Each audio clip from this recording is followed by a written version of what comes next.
नायडू यांच्या नेतृत्वाखालील एनडीए आघाडी सरकार पर्यटनाच्या नावाखाली मंदिरांच्या मालमत्तांचा लिलाव करत असल्याचा आरोप रेड्डी यांनी केलाय। यामुळे सनातन धर्माचे उल्लंघन झालंय। हा हिंदू धर्मांवर थेट हल्ला आहे।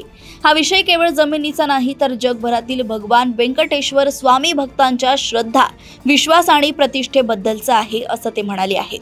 जगभरातील भाविकांनी या निर्णयाला विरोध करावा असे आवाहन त्यांनी केलंय।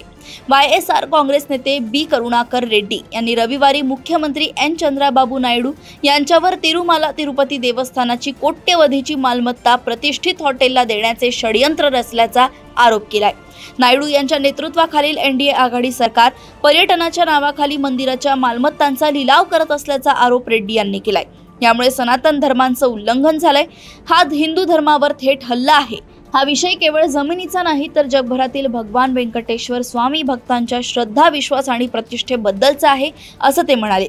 जगभरातील भाविकांनी या निर्णयाला विरोध करावा असं आवाहनही त्यांनी केलंय।